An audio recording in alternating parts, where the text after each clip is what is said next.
Oi, gente, eu sou a Maria Eduarda, eu gostaria de me apresentar aqui. Junto com o meu grupo da faculdade, criamos esse canal para falar temas relacionados à medicina. E hoje, como primeiro tema, sim, escolhemos falar sobre resistência bacteriana e o nosso enfoque vai ser no uso indiscriminado de antibióticos pela veterinária. Por isso, convidamos para uma série de entrevistas a professora Miriam Salles, de microbiologia, e o professor Marcelo Cavalieri. Então, para dar início, convido aqui a professora Miriam Salles, graduada em enfermagem e obstetrícia pela Universidade Federal Fluminense e mestrado em biologia celular e molecular pela Fundação Oswaldo Cruz. Professora, é um prazer te receber aqui. Muito obrigada por ter aceitado o convite. Para conduzir a entrevista, eu chamo aqui minha amiga Giovana Batista. Obrigado pelo Oi, convite, Maria pessoal. Eduarda. Bom dia, professora, tudo bem? Pessoal, eu sou a Giovana, vou conduzir a entrevista da professora Miriam. Nós vamos fazer 5 perguntinhas bem sucintas para vocês poderem entender melhor o tema proposto, tá bom? Então, professora, começando aqui com a primeira pergunta. O que é resistência bacteriana e qual que é a sua importância na realidade, na atualidade?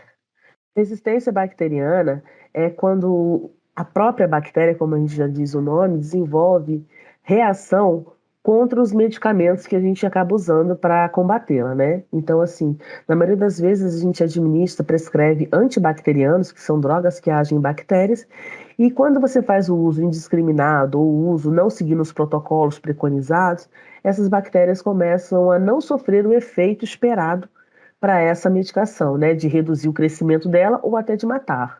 Isso é um problema sério porque isso pode gerar complicações futuras de a gente não ter nenhum medicamento para agir contra elas. Entendi. Então, dando sequência, como que ocorre a resistência e de que forma ela se associa ao uso de antimicrobianos na criação de animais? A senhora sabe alguma coisa relacionada a isso? Pois é, a questão do uso do antibiótico de forma indiscriminada é um problema sério, não só para a população humana, mas também para os animais.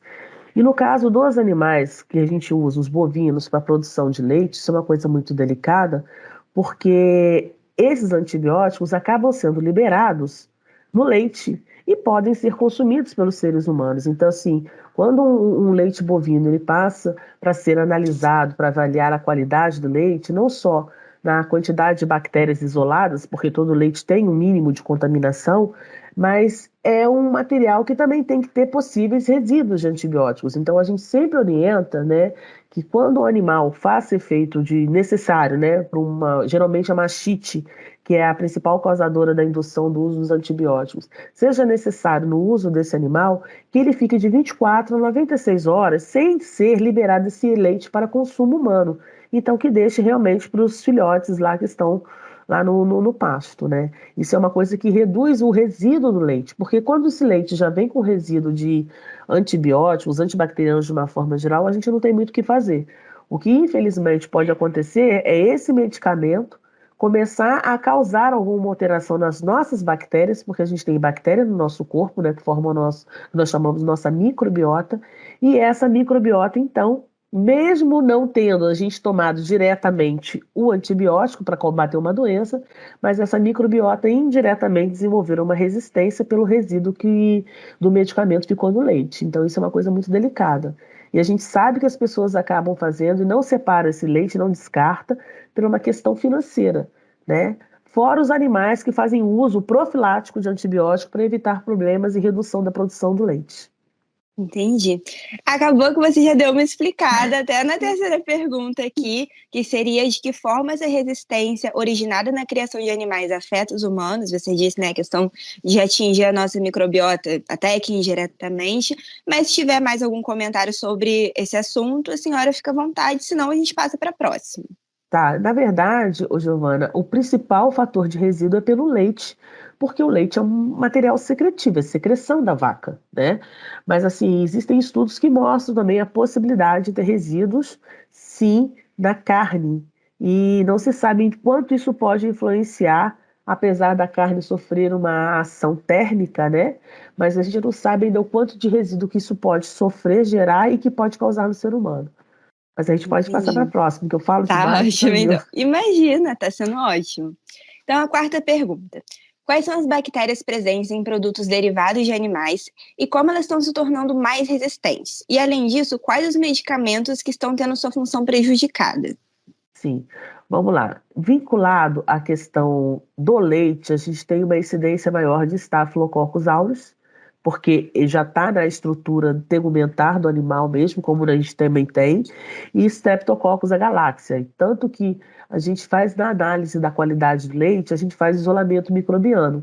E existe ali um quantitativo que é o máximo esperado para que seja analisado, para que esse leite seja liberado, né? Então, assim, os estafilococos, os streptococos, de uma forma geral, eles são tratados com drogas que agem na parede celular, que nós chamamos drogas que agem em estrutura externa da bactéria deles, né? Que são os beta-lactâmicos. Aí se destaca muito a penicilina e seus derivados.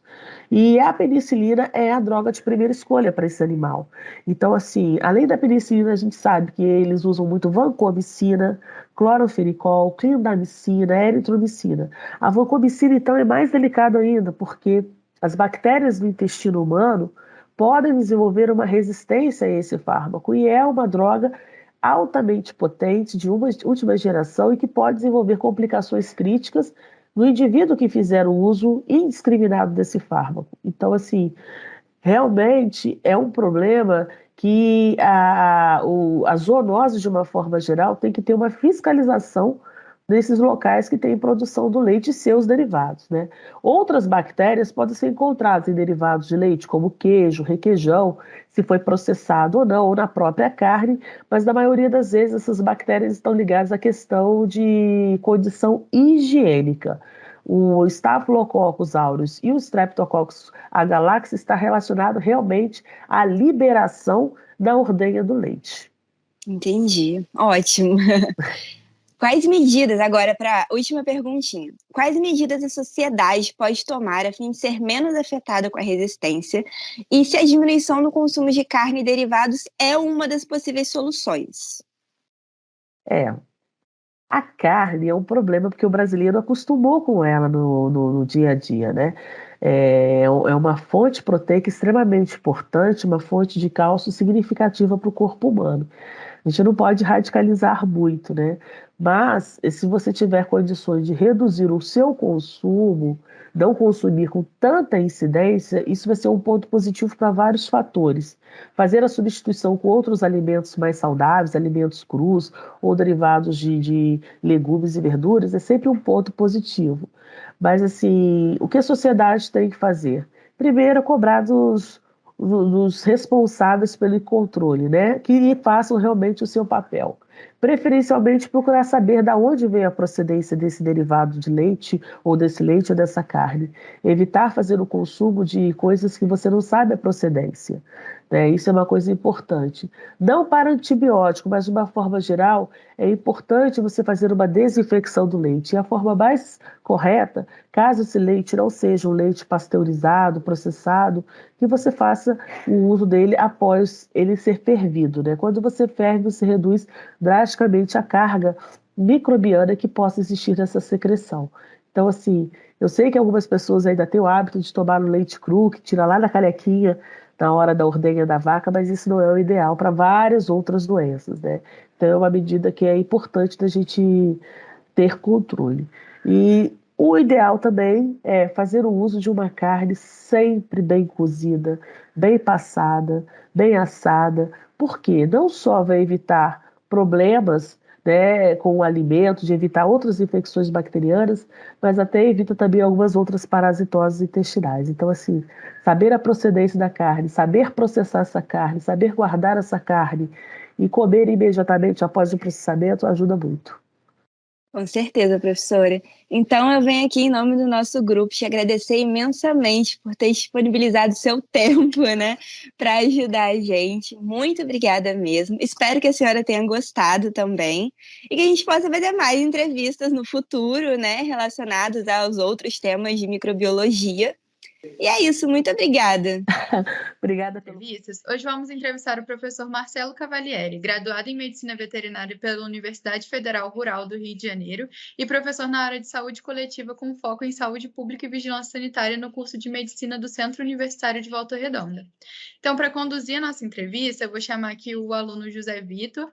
Professor, foi um prazer. Boa noite. Boa noite a todos, boa noite, professor. Obrigado por topar participar da entrevista. A gente separou aqui algumas perguntas que nós achamos pertinentes e que para a gente tentar acabar com máximas dúvidas em relação a esse assunto. Para começar, queria perguntar quais são as principais causas de resistência bacteriana no meio da criação dos animais? Bom, de uma maneira geral, a resistência bacteriana em animais ela se dá, em grande parte, pelo uso incorreto, né, de medicamento de uma maneira geral. Mas falando mais de antimicrobianos, você tem muitos produtores rurais, independente se é bovino, suíno, ou aves, ou equinos, que eles não possuem veterinário, usam a dosagem que eles acham que aquele animal tem que receber, e muitas das vezes esse cálculo é feito por peso, né, e o peso não tem balança normalmente nas propriedades, então é feito um cálculo pelo visual, e você acaba dando uma subdosagem desses animais, que acaba não resolvendo o problema, além de você fazer um uso indiscriminado sem prescrição veterinária, porque poucas propriedades rurais, a não ser as propriedades grandes, possuem veterinário hoje para estar prescrevendo. Isso vai causar uma resistência, como é sabido por todos, quando se usa ou indiscriminadamente, às vezes podendo um processo inflamatório e se usa um antibiótico, ou o inverso também, e erro de dosagem. A principal causa é isso. Uma outra coisa que a gente tem também é o uso de pequenas doses como forma de preventivo, que acaba também dando esse resíduo, nessa perda de função do antibiótico. Entendi. E se você pudesse, assim, separar os principais animais que são responsáveis por essa resistência, qual que seriam? Olha, resistência a isso no humano ou no animal? No animal. No animal? É os três que eu falei, entendeu? Aves é muito comum, suíno também é muito comum, tá? Só que eles têm uma vida normalmente mais curta. Uhum. A gente vai ver uma resposta realmente dessa resistência em bovinos, principalmente bovinos de leite, que são animais que ficam muito tempo, né, em produção, no bom abate, e aí eles têm uma maior vida, vamos dizer assim, a da chance de ter exatamente essa resistência, e de passar isso também de mãe para filho. Entendi. Então, principalmente os animais de criação, de grande porte também, né? Sim. E de que forma que a medicina veterinária utiliza antimicrobianos? Assim, vocês conseguem ter um monitoramento, saber se essas formas são seguras? Esse é um dos grandes problemas, porque o que acontece? Muita gente coloca a responsabilidade disso em cima do médico veterinário. Para você produzir, né, não interessa se é corte, se é leite, se é frango, se é suíno, você não obrigatoriamente tem que ter um veterinário contratado na propriedade. Então, o que acontece? Você tem esse uso exatamente indiscriminado, porque essas pessoas, elas usam, não têm conhecimento para poder estar usando isso aí. Então, como é que a gente vai restringir isso se a gente não tem acesso a isso? É como se fosse hoje que qualquer pessoa, qualquer ser humano pudesse ir numa farmácia do Drogani e comprar qualquer antimicrobiano, se a Deus dará a quantidade que quisesse, quando quisesse, e o produtor rural, ele não tem essa conscientização. Então, teria que vir isso através do Ministério da Agricultura, de fazer um projeto mais educacional, fazer treinamento, dessas pessoas que mexem direto em produção animal, para poder exatamente coibir essas práticas que são usadas há muitos anos. Entendi. Como você disse, os bovinos são talvez uma das principais causas, né, pela vida mais longa deles, inclusive. E a gente quer saber como que isso pode afetar o ser humano. Se tem como a gente ser afetado pela ingestão de carne ou leite, como que isso pode chegar na gente? Tá, vamos lá então. O bovino, quando eu falei do bovino, o animal, o boi, ele é mais suscetível a ter essa resistência porque a vida dele é maior. Mas em contrapartida, para o consumo humano, como a vida dele é maior, ele vai ter uma resistência, mas ele não vai passar isso com tanta intensidade como acontece com as aves e com o suíno. Por quê? Porque ele tem tempo, né, de ser você respeitar o período de carência do abate, porque é um período longo. Você vai abater um boi hoje com 3 anos. Então, não necessariamente antes do abate, ou 30 dias, 60 dias, você utilizou um antibiótico para ele. Entendeu? Você pode ter feito isso lá, quando ele tinha 1 ano, 2 anos. Já ao contrário, de resistência de passar isso na carne para o ser humano, a gente tem um perigo maior com aves, normalmente o abate, o tempo de vida dele é 45 dias, você abate um frango, então como ele já come muitas das vezes ração que tem antibiótico, ou que você tem que aplicar algum antimicrobiano nele, então você vai ficar com resíduo na carne. O porco também, são poucos meses de vida, ele já vai para abate, então a chance de não cumprir esse período de carência e ir na carne também do porco é maior. O do bovino, especificamente, o que a gente vai ter uma atenção, e tem que ter uma atenção muito grande, é no leite. do leite, sim, porque muitas vezes é excretado no leite, não só fica no resíduo na carne, mas é excretado no leite, e aí você vai tomando no leite pequenas dosezinhas, aí vai dar realmente essa resistência. Apesar de que as cooperativas fazem uma amostragem disso, e se tiver resíduo de antibiótico no leite, esse leite é totalmente descartado. O leite todo está fazendo, porque vem todo misturado. Mas é uma medida que é feita aleatória, uma medida que é feita por amostragem. O abate também do boi, né, você também tem esse exame por amostragem.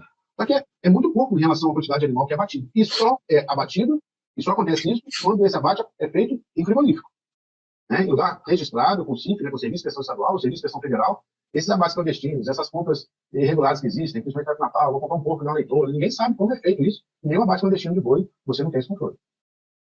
Então, volta a falar, as espécies que mais tem chance de estar causando isso no humano é as aves e os suínos. E o leite. A carne do boi é bem menos em relação a isso. Sim. Mas um motivo para a gente sempre ingerir alimentos, né, carnes, leites de boa procedência, né, sem comprar nada de clandestino.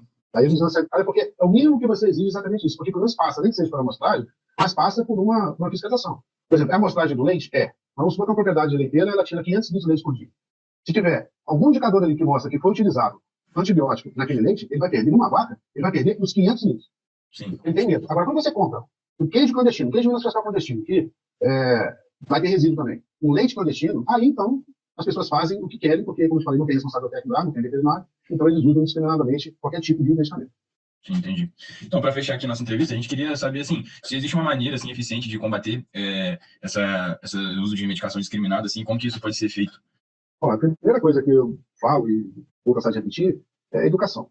Então, a primeira coisa, tem que ter reuniões, tem que ter palestras para os produtores rurais, exatamente mostrando o que está acontecendo, o que está afetando, pode estar afetando, inclusive, a família dele. Primeira coisa é a educação. A segunda coisa você chega numa agropecuária hoje e você compra um medicamento que você quer. Você compra um antibiótico que você quer, não interessa se é a primeira, a segunda via, se é a última geração, se não é o que está à disposição, qualquer pessoa compra, não precisa nem ser maior de idade. Qualquer pessoa chega na agropecuária e pede a penicilina, pede a amoxicilina, pede o que for para animal. Uhum. Você não tem que ter receita veterinária para poder comprar isso. Esse é o primeiro erro. Não é igualzinho o medicamento humano. Segunda coisa, você não tem presente, como tem na sua farmácia, um responsável técnico nas agropecuárias para pegar uma receita e fazer a dispensação do medicamento com receita médica veterinária. Qualquer pessoa compra, não tem ninguém tomando conta disso. Então, a partir do momento que você dificulta a saída desse antibiótico, existem pessoas que vão na agropecuária para comprar antibiótico para utilizar para ele, para o humano. Uhum. Antibiótico com qualquer outro medicamento. Eles olham, fazem a classificação, veem que é a mesma base, e muitas vezes usam indiscriminadamente. Então, as duas coisas principais seriam isso. Primeiro, para poder comprar antibiótico veterinário com receita. E segunda coisa, como tem um farmacêutico dentro das farmácias, ter responsável técnico veterinário exatamente controlando a entrada e a saída desses medicamentos. Sim, e é engraçado que para o ser humano tem toda uma vigilância que é correta a ser feita, né? Porque esses medicamentos, se não forem usados da forma correta, é perigoso. Mas para os animais não tem. E eles afetam diretamente a gente, né? Como a gente viu, principalmente no consumo de leite. Você tomando conta para um lado e para o outro lado não faz você não tem. Aí tem que o Ministério da Agricultura vir e exigir isso daí. Hoje tem um responsável técnico em toda a agropecuária? Tem. Mas só para ele responder aquilo ali. Mas não tem lei que obrigue o dono da agropecuária, ou do PET, quer que seja, que obrigue ele a ter uma receita para poder dispensar o medicamento. Hoje você chega numa distribuidora que vende de tudo, vende peça para carro, vende pilha, vende o que for, e lá está produtos veterinários sendo vendidos. E você compra, qualquer pessoa compra. Sim. Então, é isso que a gente tinha para perguntar para o senhor. Acho que foi muito bem esclarecido. Obrigado pela paciência. Eu espero ter agradado, porque assim, dentro ótimo. da profissão, né, necessariamente intuitiva, mas eu acho que é mais ou menos em outro programa sério, só completando aqui mais um pouquinho, assim, nós estamos muito preocupados, graças a Deus, Volta Redonda hoje tem uma coleta de resíduo para isso, né? Mas, na verdade, outra coisa também que não existe é resíduos, né? Frascos usados, frascos quebrados, ninguém toma conta de nada. Isso vai para a terra, isso vai para o solo, isso vai para os rios de fazenda. As agropecuárias também não têm obrigação nenhuma de dar destino ao resíduo delas, de produto vencido, nem de pessoas que poderiam estar levando os frascos usados para ser descartado lá. Também não existe isso também. Isso também é outra coisa, que acaba dando contaminação do solo, contaminação de água, e é outro problema que a gente pode vir. Nós já estamos tendo, só que não tem como rastrear exatamente onde está vindo. É outra área que tem um déficit aí de vigilância que poderia ser amplificado, né? Que também afeta bastante. Mas o problema da vigilância, sim, é que para a vigilância poder atuar, já tem que ter lei que ampare ela, e não tem lei que obrigue a pessoa só comprar um antibiótico com receita médica em agropecuária. O grande problema é esse. Então, nem o responsável técnico não tem obrigação de comprar, nem a agropecuária, enquanto a pessoa chega lá e compra. E sem falar as rações, isso sim a gente monitora. As rações que são utilizadas para alimentação de pintinho, do porco, a gente monitora a quantidade de antibiótico que é colocado naquela ração. Mas aí já é indústria, isso a gente está vendo. Agora, disciplinado individualmente, não tem como. É isso. Professor, então, mais uma vez, a gente queria agradecer muito. Foi de grande valia essa entrevista, foi ótimo. Então, gente, assim terminamos nossa série de entrevistas sobre resistência bacteriana associada ao uso indiscriminado de antibióticos na veterinária e seus impactos para os seres humanos. Esperamos que esse conteúdo possa ter sido enriquecido no seu conhecimento e até a próxima. Obrigada, professor. Foi ótimo. Obrigado, professor. Muito obrigado.